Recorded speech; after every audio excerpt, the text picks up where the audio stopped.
give these technical indicators a little bit of time to resolve themselves, and it helps you kind of navigate the volatility better without making big moves in your portfolios that you tend to regret from time to time. Here's what you need to know before the bell this morning. One of the things we've talked about before in terms of managing portfolios is being careful with technical analysis.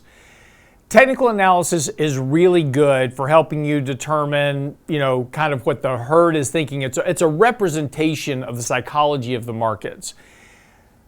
But you've got to be a little bit cautious. And again, I'm talking from my experience. So your personal trading, how you do it, that's all up to you. I'm not telling you there's a right way and a wrong way to do it. I'm just telling you how we, approach technical analysis a bit when managing our portfolios.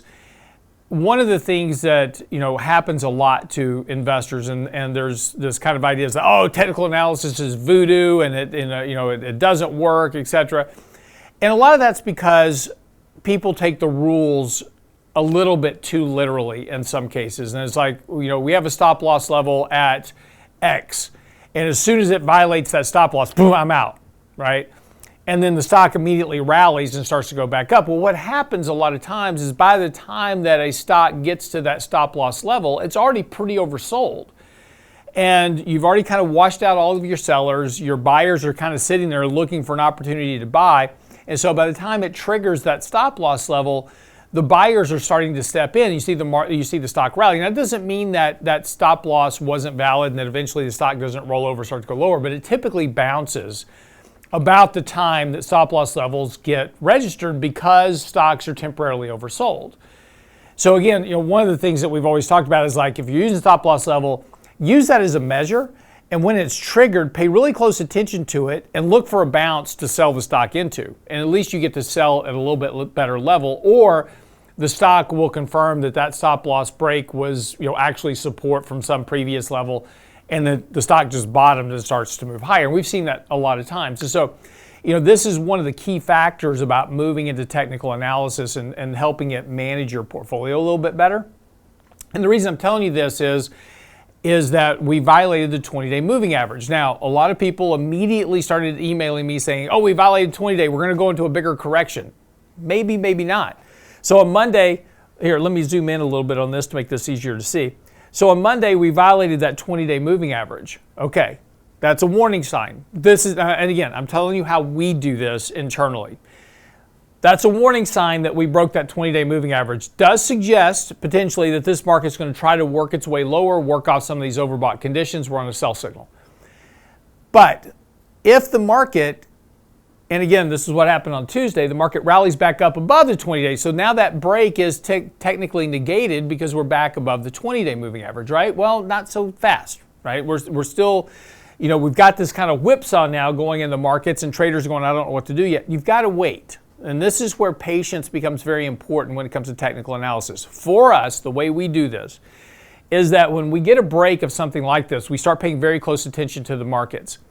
If the market stays below the 20-day moving average through Friday, then that was what we consider a confirmed break of that 20-day moving average.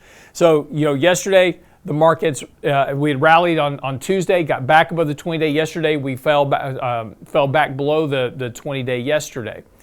So again, we're flirting with that 20-day moving average support. It's not a confirmed, for us, it's not a confirmed break as of yet.